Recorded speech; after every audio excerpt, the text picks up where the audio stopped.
جانتے ہیں کہ حضرت بابا فرید گنج شکر رحمۃ اللہ تعالی علیہ کی ماں آپ کے مصلے کے نیچے شکر کی پڑیا رکھ دیتی ہے. چونکہ بیٹا شکر سے پیار کرتا تھا تو کہا کہ بیٹے نماز پڑھا کرو، شکر ملے گی. تو شکر کی پڑیا چپکے سے مصلے کے نیچے رکھ دیتی ہے. بیٹا سلام پھیرتا ہے، مصلہ اٹھاتا ہے تو شکر کی پڑیا مل جاتی ہے.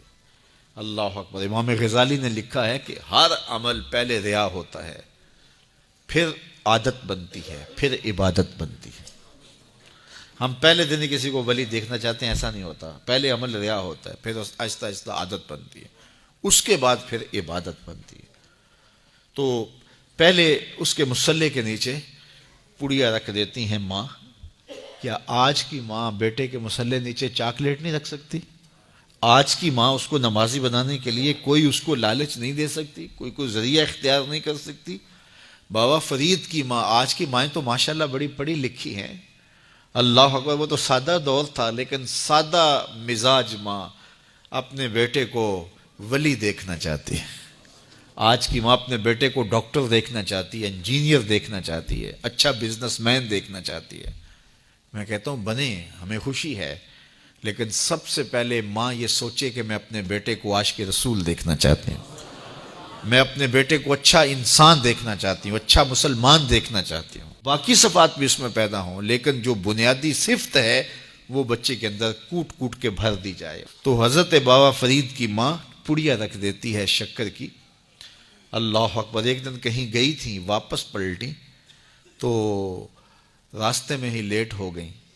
تو دل میں رہ رہ کے خیال آ رہا ہے آج بیٹا مصلہ اٹھائے گا تو میں نے تو آج شکر کی پڑیا نہیں رکھی. پھر ماں جھولی پھیلا کے راستے میں دعا کرتی ہے، مالک فرید کی ماں کی محبت کی لاج رکھ لینا. اس نے یہ ایک طریقہ، ایک حکمت، ایک ہیلا کیا ہے اپنے بچے کو نمازی بنانے کا. مالک فرید کی ماں کی لاج رکھ لینا.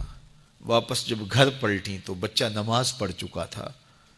تو آتے ہی پہلا سوال کیا، بیٹے نماز پڑھ لی ہے؟ تو بیٹے نے کہا ہاں امی نماز تو پڑھ لی. لیکن کے بعد ماں کا دل دھڑکنے لگا کہ لیکن کے آگے یہ نہ ہو کہ آج مجھے شکر کی پڑیا نہیں ملی. کہا لیکن، تو ماں کا دل دھڑک رہا ہے. کہا کیا بیٹا؟ کہا لیکن ماں آج جو شکر کی پڑیا ملی ہے نا، اس کا چس ہی کوئی اور تھا، اس کا مزہ ہی کوئی اور تھا، اس کا لطف ہی کوئی اور تھا. کہا پہلے فرید کی ماں دیتی رہی، اب فرید کا رب دے رہا ہے. اللہ اکبر. تو مائیں اپنے بچوں کی اچھی تربیت کی ضامن ہوتی ہیں. اقبال کہتا ہے تو نہ دانی کے سوزے کے راتے تو دیگر گوں کر تقدیر عمر را. میری بہن تو نہیں جانتی، اگر تو بہن ہو کے قرآن پڑھے تو تیرے بھائی عمر کی تقدیر بدلے گی، اور اگر ماں ہو کے قرآن پڑھے تو بیٹا نیزے کی نوک پہ قرآن سنائے گا.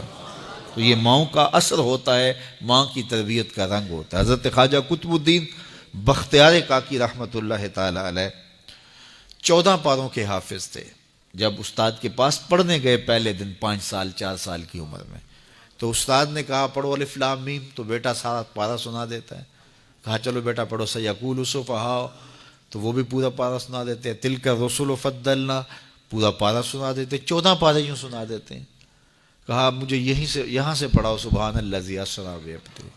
تو استاد حیرت سے کہتا ہے بیٹے جہاں سے 14 پارے حفظ کیے ہیں اسی درسگاہ سے باقی 16 بھی حفظ کر لیتے. کہا میری ماں کو آتے ہی 14 پارے تھے، حفظ 14 پارے میری ماں نے کیے تھے. اور صبح جب اٹھتی تھی کام بھی کرتی رہتی تھی اور قرآن بھی پڑھتی رہتی تھی. اور یہ 14 پارے ہمیں بچپن میں ماں کی گود میں یاد ہو گئے. اللہ اکبر. جب ماں ایسی ہو تو بیٹا قطب الدین بختیار کاکی ہی بنے گا. ماں مائی راستی ہو تو بیٹا بابا فرید بنے گا. اور ماں ایسی پاکیزہ صفت ہو کہ اس نے غیر محرم کو نہیں دیکھا تو بیٹا شیخ عبد القادر جیلانی ہی ہوگا. اور ماں فاطمہ ہو تو بیٹا حسین اور حسن ہی ہوگا نا. تو ماؤں کی تاثیر ہوتی ہے، ماؤں کی تربیت کا رنگ اترتا ہے اولاد کی تربیت میں، اور ان کی عادات میں جھلکتا ہے. کسی شخص کی اچھی تربیت ہوئی دیکھیں تو دیکھیں اس کے پیچھے اس کی ماں کھڑی ہے، اس کا باپ کھڑا ہے. تو ماں باپ کی صالحیت کے اثرات مرتب ہوتے ہیں. تو باپ اپنی اولاد کو حرام کا ایک لقمہ بھی نہ کھلائے. اور ماں اپنی عصمت کی حفاظت اپنی جان سے بڑھ کر کے کرے تو پھر نتیجہ کیا ہوگا کہ صالح اولاد پیدا ہوگی.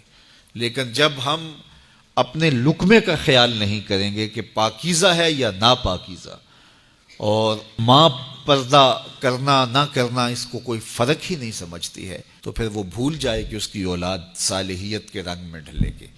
تو اچھی مائیں اچھی اولاد کی تربیت کی ضمانت ہوتی ہیں، اور لقمہ حلال اچھی اولاد کی تربیت کا ضامن ہوتا ہے.